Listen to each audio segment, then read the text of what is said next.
Bom dia a todos. Hoje vamos abordar no nosso programa, neste nosso Manhã Viva, um tema que afeta milhões de pessoas em todo o mundo: o stress. Segundo a Organização Mundial de Saúde, o stress é atualmente uma das principais causas de doenças relacionadas com o estilo de vida moderno e é responsável por cerca de 70% das consultas médicas. Além disso, estudos revelam que o stress crónico pode aumentar em até 40% o risco de desenvolver doenças cardiovasculares, reforçando a necessidade urgente de compreender e gerir melhor, portanto, este fenómeno. Vamos, neste programa, explorar de que forma o stress pode impactar, não é, a nossa saúde física e mental. Para isso, hoje temos connosco um convidado muito especial, o psicólogo clínico e investigador da Fundação Champalimaud e professor na Faculdade de Ciências Médicas, a Nova Medical School da Universidade Nova de Lisboa, o Dr. Jaime Grácio, a quem eu tenho o gosto de agradecer a sua presença neste programa esta manhã. Muito obrigado também pelo convite. Já vamos falar com o professor Jaime, não é? Já vamos falar com ele sobre o stress, mas não sem antes, portanto, rezarmos, não é? E levarmos este programa, este tema, estes doentes, não é? Também estes profissionais de saúde, a si que está desse lado, e todos os que estão a colaborar neste programa, e colocá-los no coração de Nossa Senhora, rezando-lhe e pedindo-lhe, intercedendo por esta causa. Ave Maria, cheia de graça, o Senhor é convosco. Bendita sois vós entre as mulheres, e bendito é o fruto do vosso ventre, Jesus. Santa Maria, Mãe de Deus, rogai por nós, pecadores, agora e na hora da nossa morte. Amém. Então, professor Jaime Grácio, primeiro, quem é o professor Jaime Grácio? Não é? Sempre gostou desta área, sempre soube que queria seguir esta área da psicologia, do estudo, da investigação, de ser professor. Bom, antes de mais, tal como disse e muito bem, sou psicólogo clínico e investigador também e professor na Faculdade de Ciências Médicas. Portanto, tenho esta atividade tripartida, se assim pudéssemos falar. E o gosto pela psicologia é um gosto que vem desde a minha adolescência, em que comecei a tentar apurar melhor e a especificar o que é que podia ser a minha carreira profissional. Sim. Na verdade, na altura praticava também um desporto a um nível já quase profissional e tinha estes dois grandes amores, o desporto e este gosto pela psicologia. E assim foi.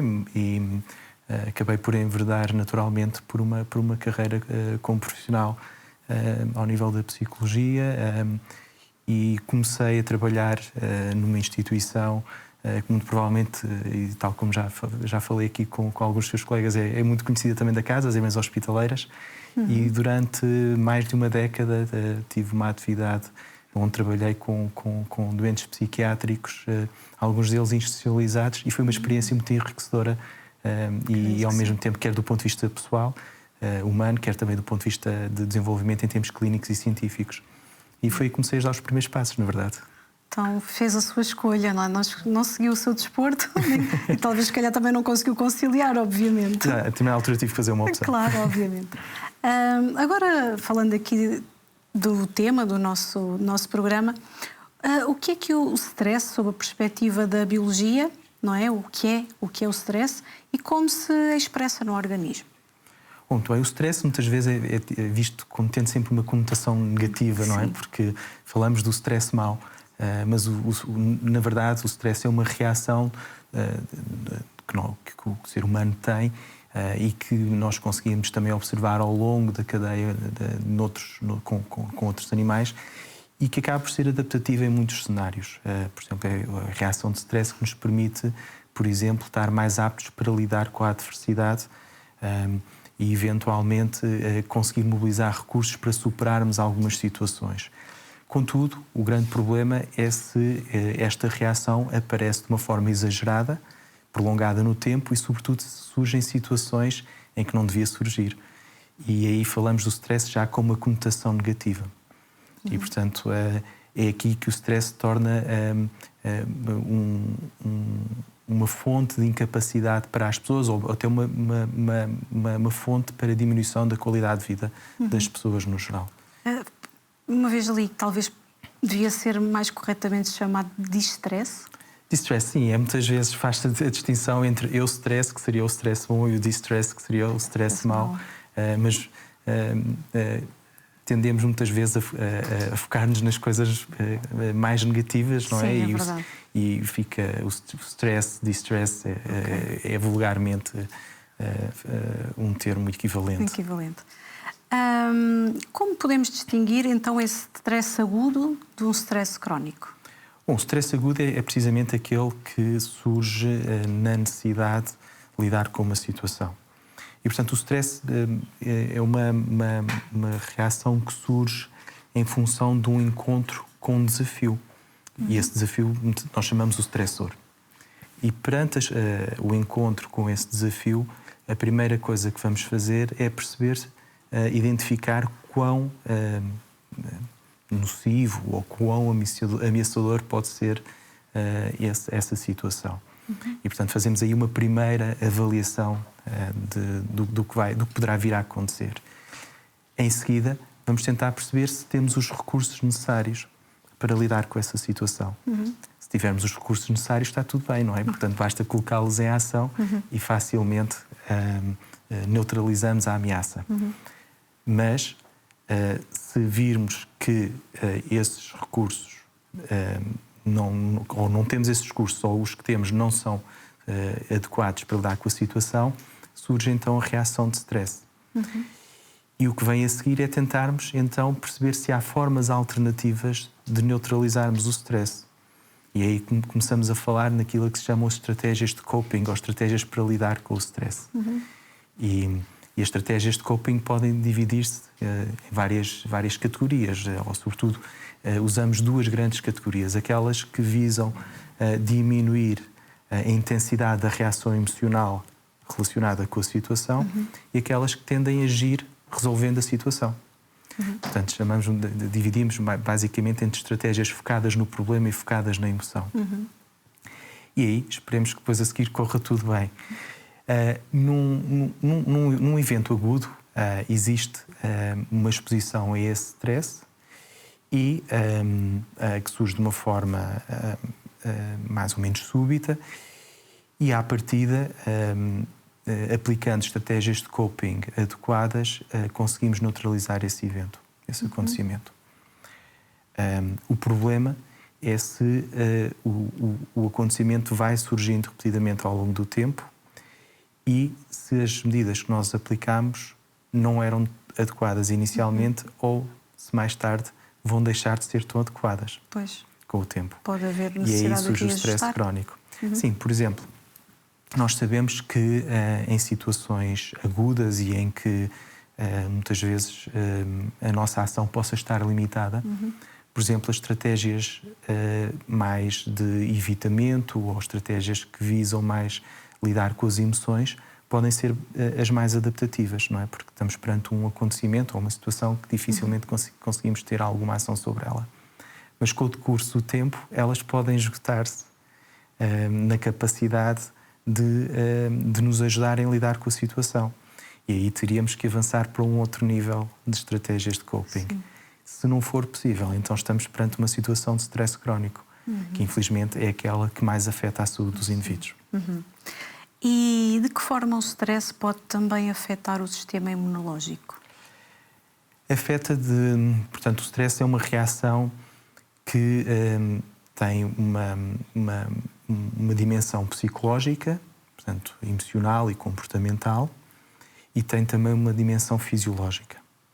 E na dimensão fisiológica, o stress é das reações automáticas, aquelas que nascem connosco, se assim pudéssemos dizer, e que estão muito associadas a uma reação em cadeia no corpo que envolve várias substâncias e vários órgãos.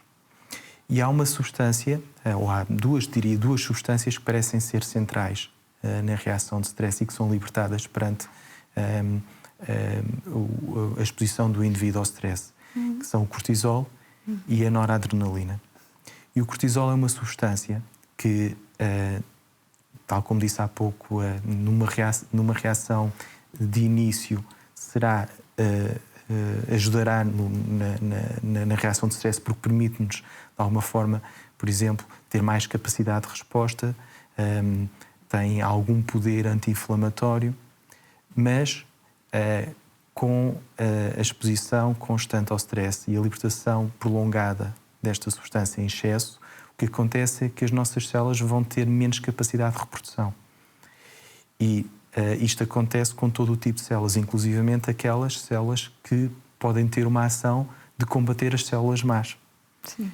E o que vai acontecer é que, ao longo do tempo, o sistema imunitário, portanto, o sistema imunitário basicamente são um conjunto de células que circulam e que vão matar as células más. E este tipo de células deixa de ser também as células que deveriam matar as células más, deixam de estar tão presentes no nosso organismo. Claro. Logo, a médio e longo prazo, a resposta imunitária vai diminuir e, portanto, podemos ser atacados por células más ou por outros agentes externos que são nocivos para o organismo. E, portanto, esta substância, o cortisol, parece ter um papel fundamental a esse nível. De qualquer forma, a reação fisiológica do stress é também uma reação mais abrangente ao nível de outros sistemas e de outros órgãos. Por exemplo, uma das reações de stress positivas consiste na ativação de sistemas que nos permitem ter mais capacidade de fugir ou de combater uma situação. Não é? Isto pensando ainda naquilo que resta de nós de quando basicamente precisávamos fugir de predadores, de leões, etc., para sobrevivermos. E aqui a reação de stress inicial, e aqui existe uma outra substância que tem um papel fundamental, que é a noradrenalina e também a adrenalina, aquela que é muitas vezes falada precisamente nos desportos radicais e coisas do género, que faz com que o nosso corpo tenha mais capacidade física para fugir ou lutar. E o que acontece é que o nosso ritmo cardíaco vai aumentar, vamos ter mais capacidade em termos musculares, vamos ter mais capacidade para resistir à dor, vamos ter também mais capacidade para arrefecer o corpo no geral e para conseguirmos ter uma visão mais definida para um objetivo. Isto, na verdade, é muito bom se tivermos um predador a atacar-nos, não é? Sim. Mas uma exposição constante a isto vai fazer com que o nosso sistema cardiovascular entre em esforço excessivo. Portanto, começa a haver uma carga excessiva. E aquilo que inicialmente estaria previsto como sendo uma adaptação ao meio passa a ser uma carga excessiva perante o indivíduo e ele vai começar a sofrer com isso, não é? Portanto, imagine, por exemplo, uma canalização que está constantemente sob o efeito de muita pressão, basicamente, que é o que acontece quando temos uma frequência cardíaca mais elevada. O que vai acontecer é que ela pode rebentar, não é? Ou que a bomba que suporta essa pressão possa entrar em colapso. E é aí que surgem as doenças cardiovasculares também no decurso do stress. Sim. E o stress influencia a nossa saúde mental, incluindo ansiedade, não é? Causa muitas vezes depressão e tem muitas vezes ligação o stress ao burnout. Sim. Essa sobrecarga. Portanto, essa é a dimensão psicológica e emocional do stress. Portanto, nós sabemos que quando a pessoa tem a sensação de não estar a conseguir ultrapassar uma ameaça, portanto, o mundo começa a ser percebido de uma forma mais negativa e a capacidade de agir sobre ele diminui. É aí que surgem, por exemplo, as perturbações da ansiedade. Que as pessoas têm preocupações constantes com o que possa vir a acontecer ou têm medos específicos sobre algo que possa vir a acontecer. e isso resulta de uma sensação de vulnerabilidade da pessoa perante o mundo. E é isso que o stress faz com que as pessoas tenham uma sensação de vulnerabilidade perante o mundo.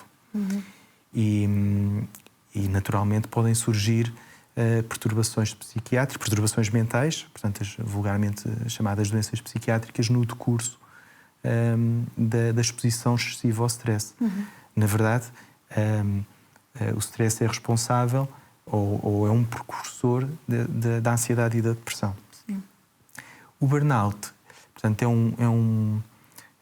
uma síndrome, portanto, é um conjunto de sintomas muito específicos relacionados com esta exposição à carga excessiva de stress. E caracteriza-se por 3 dimensões, portanto, com uma sensação de exaustão emocional muito grande, uma sensação de a pessoa deixa de ter uma realização a nível pessoal com a sua vida no geral e muitas vezes acaba por começar a fazer coisas ou ter reações que não são muito típicas de si. E isso, na verdade, é sinal de que a pessoa está em burnout. Muitas vezes acontece no contexto profissional, mas pode não acontecer também. Pode acontecer em vários outros contextos, não é? Quais é que são as doenças físicas mais frequentes e que se encontram então associadas ao stress prolongado? Bom, são precisamente doenças que dependem da ação do sistema imunitário e do nosso sistema cardiovascular, não é? E, portanto, nós estamos a falar de doenças muitas vezes e doenças metabólicas também. Sim. E estamos a falar de doenças que surgem pela falência do bom funcionamento destes sistemas. E, portanto, doenças cardiovasculares em geral, doenças metabólicas, algumas delas, existe uma muito específica e que tem muito a ver com um efeito prolongado ao cortisol, que é uma doença que se chama síndrome de Cushing, doenças reumatológicas e depois todo um conjunto de doenças que aí podem não vir tanto de uma falência destes sistemas, mas sim pelo aspecto comportamental. E aí estamos a falar de doenças que resultam, por exemplo, do consumo excessivo de álcool, de outras substâncias, de tabaco ou até de estilos de vida pouco saudáveis que resultam da reação de stress e que naturalmente vão fazer mal, como todos nós sabemos, Claro. em várias vertentes da saúde. Claro, e que contribuem, não é? Essa forma de vida moderna que às vezes excessiva, de forma pouco saudável, contribui para esse stress. Exatamente. Não é? No fundo, existem até doenças, por exemplo, as doenças oncológicas, muitas vezes têm como fatores predisponentes, e em alguns casos até precipitantes, portanto, mas fatores que colocam a pessoa em maior vulnerabilidade, a falência do sistema imunitário, daquela reação que eu te expliquei há pouco, e, portanto, o stress pode ser até um precursor muito inicial deste tipo de doenças que são muito difíceis de tratar, na verdade. E os sinais físicos mais comuns desse stress? O sinal que nós poderíamos identificar mais facilmente será aquilo que é vulgarmente chamada tensão alta. Não é? Pessoas com tensão alta provavelmente poderão, de alguma forma, estar a sofrer de stress crónico. Outros sinais físicos podem ser os tais problemas metabólicos e muitas vezes existe até uma evidência muito engraçada, que é, existe um tipo de gordura abdominal que está muito relacionada com o stress. E precisamente porque o cortisol é a substância que está sempre aqui em jogo, não é? Pois é. E basicamente o que faz é liberta açúcares de uma forma exagerada na corrente sanguínea quando nós não estamos a precisar dele. E o que vai acontecer é uma deposição depois de gorduras e um metabolismo deficitário. E essa é uma evidência muito engraçada. Depois temos outras consequências ou outras evidências não tão observáveis, mas, por exemplo, a diminuição da densidade óssea, por exemplo, uma evidência muito simples que será, por exemplo, uma pele mais enfraquecida, mais lisa. E há alguma evidência até, curiosamente, de que o stress promove o envelhecimento precoce das pessoas.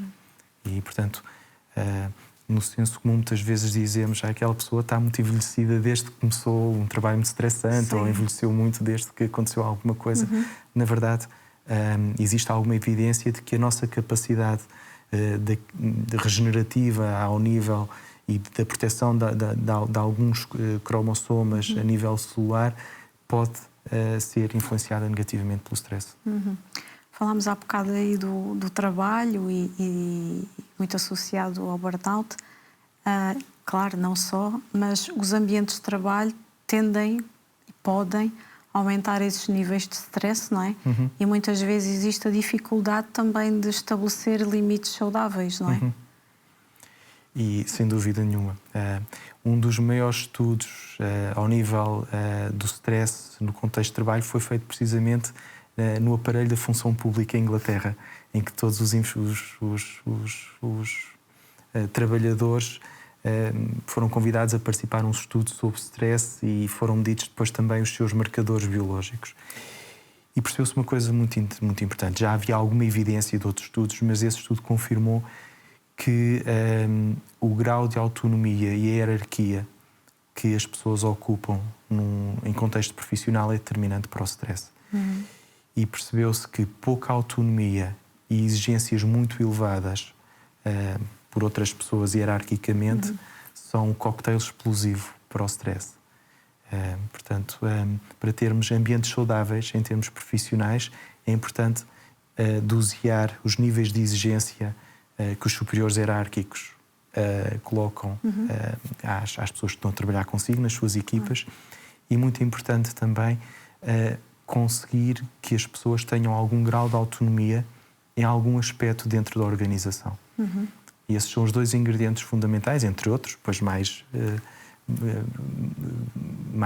do senso comum, mas estes dois, do ponto de vista do stress, são fundamentais. Portanto, melhor autonomia e um bom doseamento do grau de exigência. Já agora, só curiosamente, colocar uma pessoa sem fazer nada num contexto de trabalho é também considerado estressante. Claro. E, portanto, por isso eu coloquei a palavra dosear o grau de exigência, porque ele não deve ser nem demasiado baixo nem demasiado elevado, deve ser aferido com o trabalhador ou com as pessoas. Sim. Exatamente. E na sua opinião, como melhorar a comunicação, seja com os familiares, porque também pode haver um stress familiar, colegas, não é? Para diminuir também os conflitos que surgem dessas relações?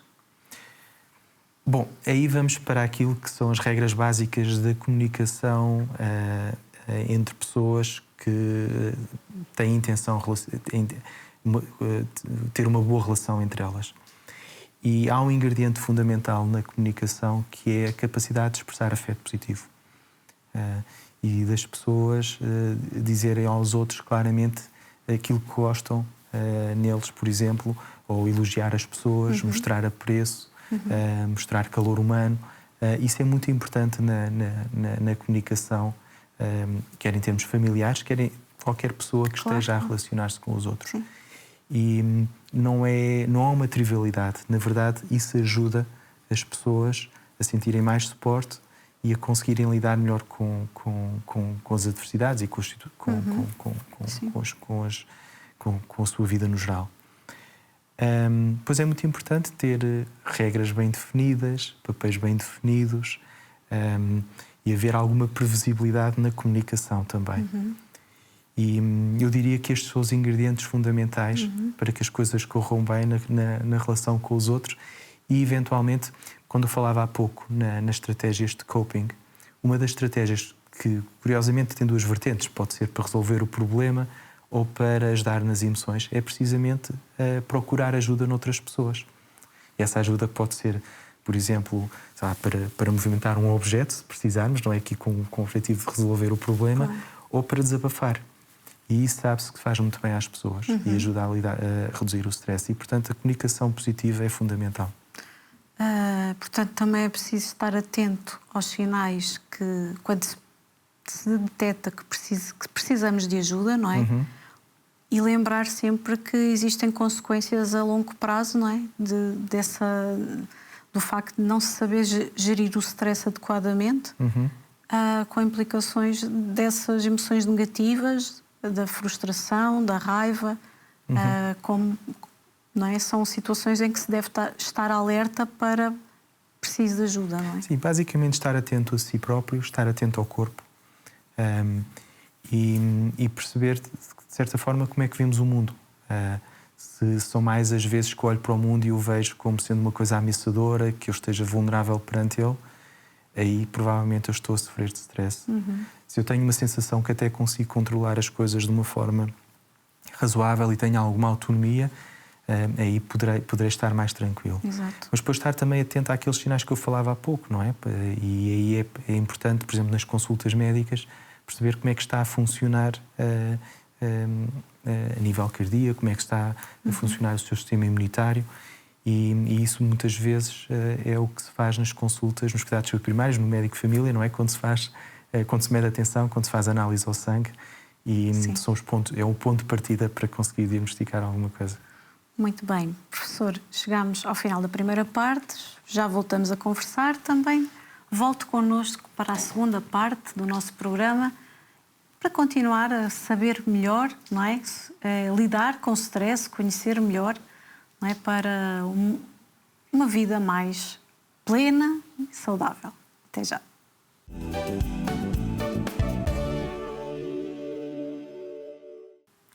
Muito bem-vindos a esta segunda parte do Manhã Viva. Estamos a falar sobre stress.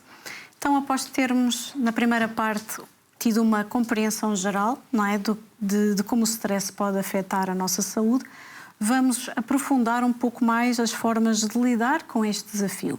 Segundo os dados recentes do Instituto Nacional de Saúde Mental, cerca de 60% das pessoas que procuram ajuda psicológica relatam que o stress foi um dos principais fatores que os levaram a procurar esse apoio. Então, hoje vamos nesta segunda parte e vamos discutir, não é, essas técnicas, práticas, essas mudanças de estilo de vida que podem ajudar a discernir os níveis de stress e a melhorar a nossa qualidade de vida. Temos hoje no nosso programa o professor psicólogo clínico e investigador da Fundação Champalimaud, professor na Faculdade de Ciências Médicas, a Nova Medical School, da Universidade Nova de Lisboa, o professor Jaime, não é? Dr. Jaime Grácio. Trato por professor. Vamos continuar aqui a nossa conversa. Professor Jaime, eu perguntava-lhe já que terapias existem então para erradicar ou diminuir o stress? Bom, antes de mais, e o nível mais básico de terapia, na verdade, é um nível em que a pessoa pode tentar fazer algumas coisas por ela própria. Exatamente. Nós chamamos muitas vezes um nível de autoajuda. Sim. Ou então de ajuda mútua, não é? Quando a pessoa pede ajuda a outros que não são propriamente profissionais. Exatamente. E que até possam sofrer do mesmo problema. Sim. E esse é um nível muito importante, na verdade, porque grande parte dos problemas relacionados com o stress ligeiros, eles têm uma evolução muito boa e ficam tratados com este tipo de terapias em que a pessoa tenta fazer algo por si própria para tentar resolver o seu problema de stress. E eu diria que a esse nível a primeira coisa é tentar fazer isto que eu falei na primeira parte do programa, que é precisamente conseguir flexibilizar entre estratégias que tentam resolver os problemas em si e estratégias que ajudam a lidar com as emoções negativas que vêm dos problemas. Nenhuma é melhor que a outra, mas o ideal é fazer um bom balanço entre estas dois tipos de abordagens. É como ter várias ferramentas disponíveis e ir experimentando várias até as coisas irem ficando melhores, se assim pudéssemos dizer. E, por exemplo, quando nós falamos em estratégias para resolver os problemas, muitas vezes isso implica planear, fazer um plano para resolver um problema, procurar mais informação para saber como, por exemplo, lidar com determinado assunto, e a informação aí pode ser muito preciosa e pode ser de fontes mais profissionais ou até com outras pessoas que tenham tido experiência e tenham sido bem-sucedidos. Pode ser, por exemplo, cortar noutras atividades para se focar apenas numa e sabendo que essa vai conseguir lidar mais eficazmente com o desafio que está a provocar o stress. Pode ser pedir ajuda, aquilo que eu falava há pouco, não é? De pedir a alguém, olha, ajuda-me por favor a fazer qualquer coisa, posso contar contigo. Ou então, e muito importante, e principalmente nos dias que correm, em que somos sempre muito chamados a agir rapidamente, uma das estratégias para lidar com o stress muitas vezes é esperar para ver o que vai acontecer e não fazer nada até ter os recursos necessários para agir. E aí nós muitas vezes temos que estar a observar a situação, mas apesar dela continuar a acontecer de uma forma negativa, nós estamos a avaliar e a ganhar recursos para agir sobre ela. Claro. Portanto, isto são tudo estratégias que visam mais resolver os problemas. Aquelas que têm a ver com lidar melhor com as emoções são estratégias que ajudam a pessoa muitas vezes, por exemplo, a tentar ver as coisas de uma maneira diferente, a ter uma visão alternativa e aí muitas vezes, pensando melhor sobre um assunto, nós conseguimos ter uma visão diferente sobre as coisas.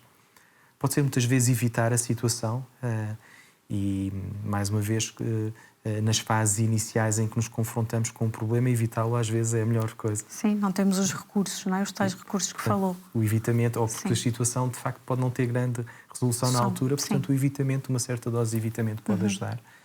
Desabafar com outras pessoas, não é? Aquela componente em que nós chamamos alguém para desabafar um bocado e basicamente é um ombro amigo. Sim. E estratégias às vezes que promovem a aceitação. Uma pessoa que tem que se conformar com a situação ou, de alguma forma, tentar não pensar tanto sobre as coisas ou até desistir de mudar algo que não é possível de mudar. Pois, não compete à própria pessoa. Exatamente. Não é? E, na verdade, isto são estratégias que, a um nível muito básico, que a pessoa sozinha ou com outros significativos pode ajudar a resolver o stress. Sim. O que é que poderia falar acerca da terapia cognitiva ou comportamental neste auxílio da gestão do stress? A terapia cognitivo-comportamental é já uma resposta profissional, portanto, uma terapia que é executada por psicólogos clínicos com formação específica e é uma resposta de um profissional de saúde para ajudar a pessoa a resolver o stress. E, portanto, envolve um procedimento que muitas vezes está associado a uma psicoterapia, que é um tratamento relativamente prolongado no tempo e em que, inicialmente, a pessoa, juntamente com o seu psicólogo, o seu terapeuta, tentam perceber quais é que são as causas ou o que é que está na base do stress ou de outra condição. E, portanto, quando ambos têm um entendimento sobre o que está a acontecer, vão definir estratégias para lidar com isso. E aí os psicólogos têm as ferramentas certas e têm estratégias que ajudam basicamente, através de diálogos e de exercícios que as pessoas fazem nas consultas e depois em casa, ajudam as pessoas a ter uma visão diferente dos fenómenos e eventualmente a ensaiarem comportamentos diferentes nas situações. Portanto, basicamente, na terapia cognitivo-comportamental, nós trabalhamos sobre os pensamentos e sobre os comportamentos. Porque é estes dois níveis que estão muitas vezes os processos que não estão a correr bem em termos mentais. Sim. E é corrigindo esses processos, corrigindo entre aspas, corrigindo esses processos, que nós conseguimos que as pessoas tenham depois emoções ou sentimentos mais adaptativos. E qual é a importância de o paciente manter-se perseverante, não é? Na terapia, mesmo quando possa ter momentos em que lhe apeteça desistir? Isso é fundamental. Eu há pouco sublinhei a ideia de que realmente as psicoterapias levam o seu tempo. E, por exemplo, será muito difícil a pessoa conseguir resultados adequados com menos do que 12 sessões de psicoterapia. Claro.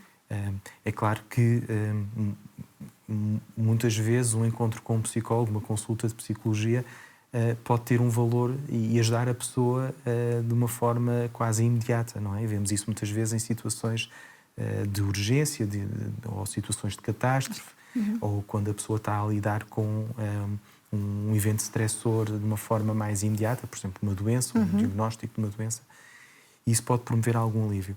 Mas perante situações como, por exemplo, uma depressão ou uma doença relacionada com a ansiedade de uma forma mais prolongada, nós precisamos de mais tempo para trabalhar com as pessoas e esse tempo é muitas vezes superior a 12 consultas, que é aquilo que, em média, muitas vezes os estudos mostram que é o mínimo para se conseguir alguns efeitos no tratamento. Portanto, persistir no tratamento é fundamental.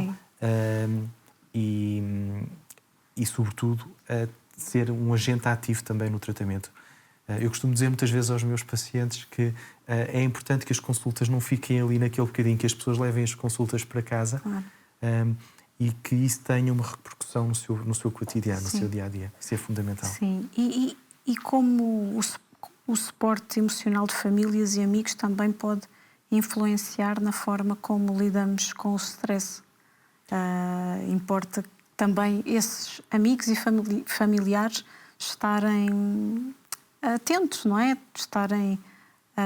Serem esse suporte para quem sofre. Sim. As famílias podem ser um ótimo recurso, na verdade, de psicólogos e outros profissionais de saúde mental. Porquê? Porque podem ter um papel muito importante em ajudar a pessoa. E aí, aquela comunicação que eu falava há pouco, a comunicação positiva, tem um papel fundamental. A ajuda também mais do ponto de vista objetivo, portanto, fazer coisas também pode ser fundamental. E outra componente de serem também uma fonte que permite ao doente desabafar e falar sobre os seus problemas. Contudo, o grande problema no envolvimento das famílias é que muitas vezes as famílias não sabem como lidar com as pessoas, e é importante que os profissionais de saúde estejam atentos a isso e ajudem ou ensinem as famílias a lidar também com estas situações. E aí temos então aquilo que seria uma triangulação perfeita, não é? Entre o profissional de saúde, a família também a ajudar e a colaborar com o profissional de saúde, neste caso o psicólogo, por exemplo, e o paciente, todos numa perspectiva colaborativa em relação ao tratamento. Sim, sim. E quais são as técnicas de relaxamento assim, mais eficazes? Bom, em termos de... O treino de relaxamento é um dos ingredientes da terapia cognitivo-comportamental.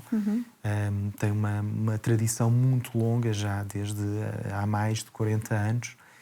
E mais recentemente tem-se vindo a proliferar muito relacionada com aquilo que são as estratégias que visam, sobretudo, produzir uma diminuição da ativação das pessoas no geral.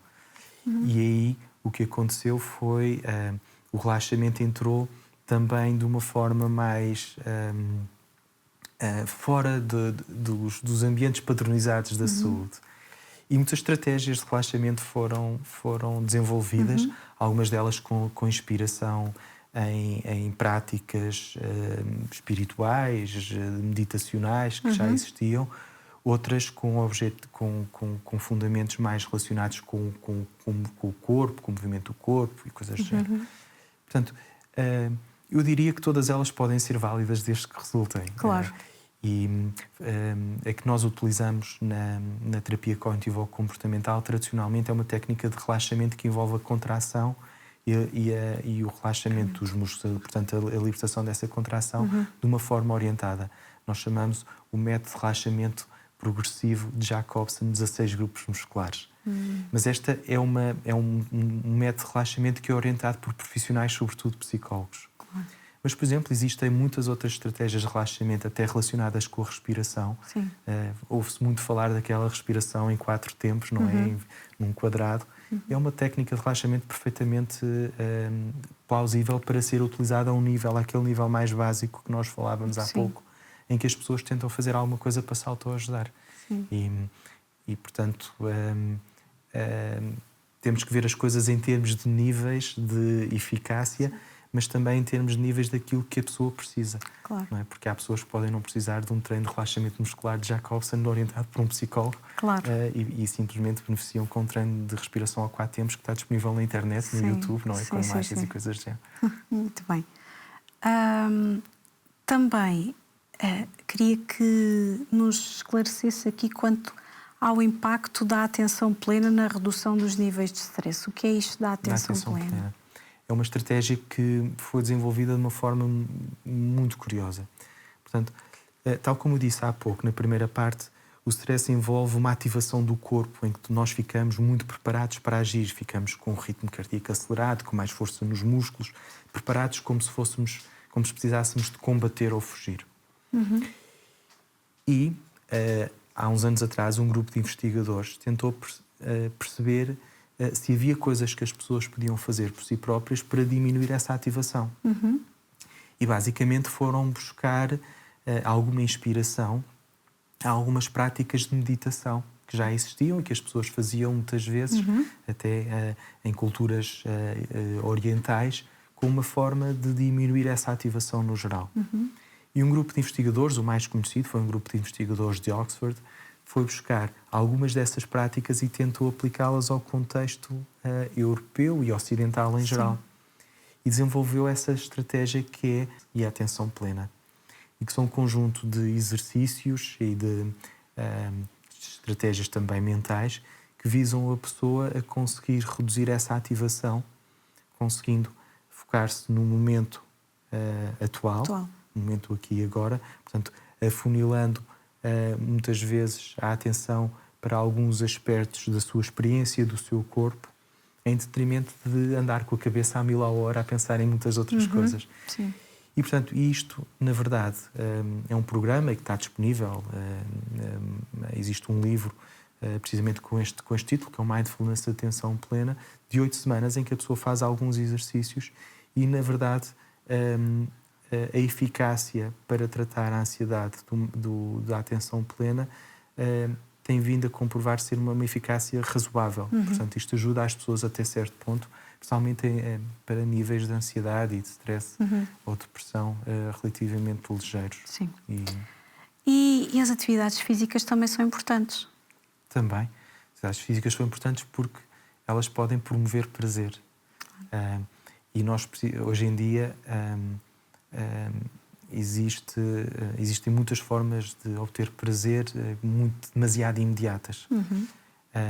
E nós sabemos que as atividades lúdicas, que são mais construtivas e que se baseiam na atividade física, acabam por ser mais vantajosas, porque aí estamos também a libertar algumas substâncias que estão associadas ao bem-estar. E o exercício físico aumenta a sensação de bem-estar. Aumentando a sensação de bem-estar, temos menos sensação de vulnerabilidade, temos menos stress. Exatamente. Portanto, é essa a cadeia. Muito bem.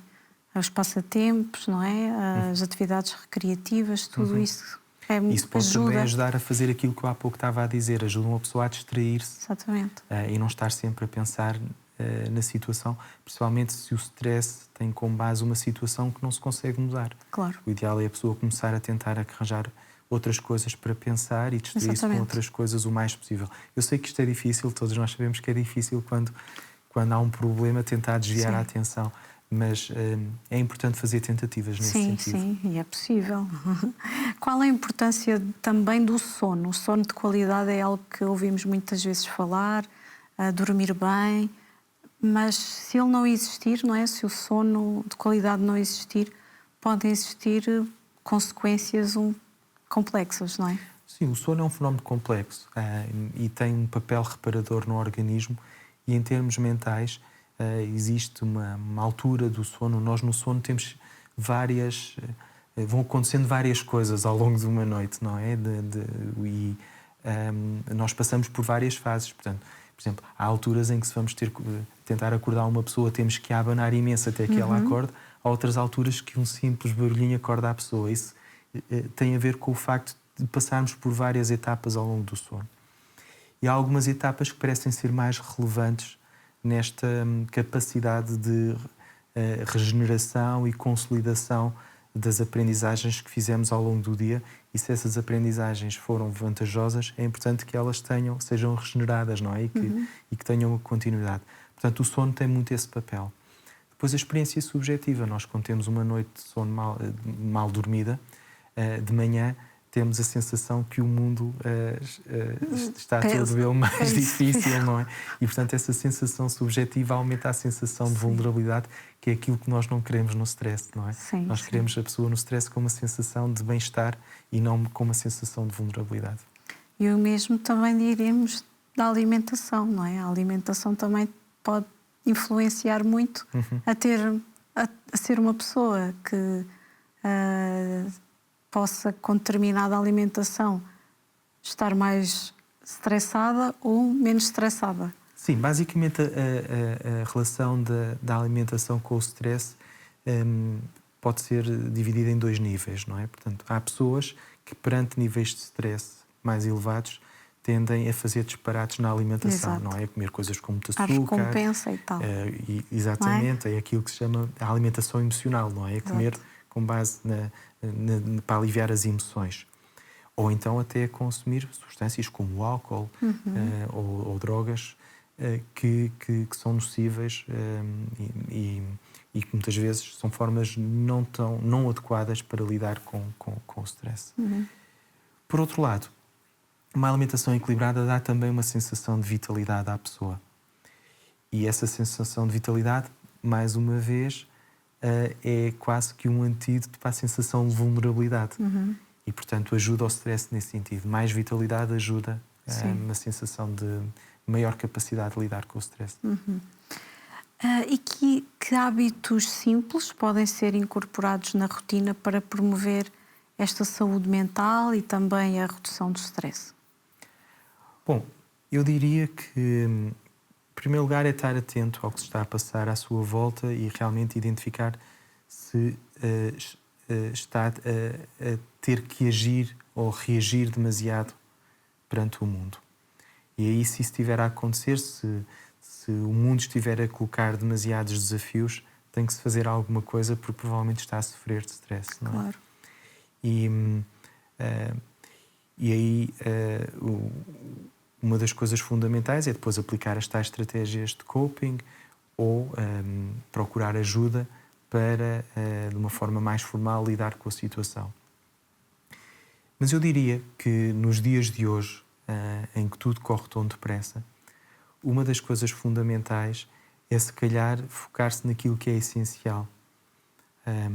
Tentar promover alguma atenção em relação a coisas que são realmente relevantes e descartar aquilo que é acessório. E, sobretudo, estar também atento mais à realidade que o rodeia e, sobretudo, às pessoas. Não se isolar, não é? Não se isolar. O ser humano é social, por essência. Uma das grandes vantagens adaptativas do ser humano é esta capacidade de se relacionar socialmente de uma forma adequada e eficaz. E, portanto, aquilo que eu recomendo às pessoas para, do ponto de vista da saúde mental, ter uma saúde mental mais positiva, eu acho que pode começar muito pela capacidade de se relacionar com o mundo e com as pessoas de uma forma adequada. E isso pode implicar mais capacidade de constituir relações positivas com as pessoas, ser construtivo nas suas ações, focar-se nos tais aspectos essenciais e, sobretudo, muitas vezes, dar tempo para que as coisas aconteçam. Curiosamente, ainda não falei disso aqui, e este é um dos estudos que nós estamos atualmente a fazer na Fundação Champalimau. Uma das reações que existe no ser humano e nos outros animais é também, perante o stress, é também a capacidade de ficar quieto e de não fazer nada e esperar o que é que vai acontecer. Essa capacidade de ficar quieto, por exemplo, na natureza e com os predadores, permitia-nos ficar indetetáveis. Ou muitos animais, quando estão quietos, os outros não os veem e, portanto, não são atacados. Mas, ao longo da evolução, tem-se demonstrado que essa capacidade de ficar quieto e esperar para o momento certo para agir, ou até esperar que a situação desapareça por si própria, é também uma forma muito adequada de lidar com o stress. E lá está, hoje somos demasiado chamados a agir imediatamente, a fazer as coisas com prazos muito apertados, a ter que responder a tudo, muitas a ter muitas informações. E eu diria que isso pode não ser tão adaptativo, pode não ajudar as pessoas. Portanto, uma das coisas que eu aconselhava às pessoas também era essa capacidade de permanecerem mais serenos perante os fenómenos e focarem-se realmente naquilo que é essencial. É um conselho que eu acho que poderá ajudar de uma forma genérica em relação ao stress e à saúde mental. E com isto acabou de dar a sua mensagem lá para casa, não é? Sim, de facto, eu acho que uma das coisas que realmente pode ajudar bastante é as pessoas perceberem realmente que o ser humano tem mais vantagem em cooperar com os outros, em relacionar-se positivamente com os outros e em focar-se realmente naquilo que é adequado em vez de estar a agir em todos os sentidos. Portanto, um mundo com mais cooperação e mais compaixão será um mundo claramente melhor para nós e para todos os outros habitantes do planeta e para o planeta em si.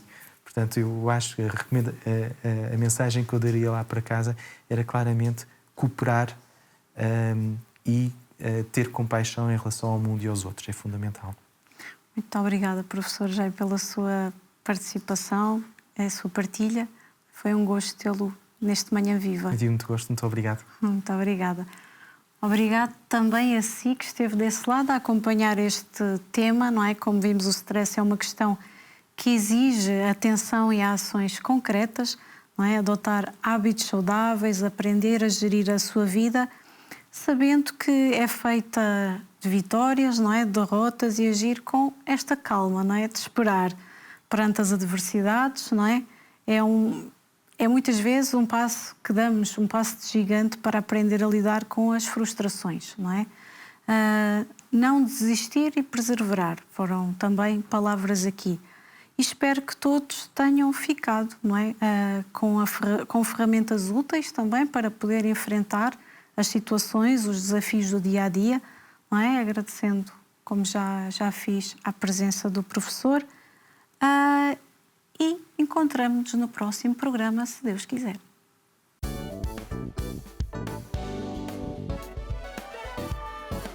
Se gostou deste programa, clique aqui na nossa playlist aqui em baixo para ver outros episódios. Se ainda não subscreveu o nosso canal do YouTube, faça-o já clicando neste botão aqui do lado e será logo o primeiro a saber todas as novidades.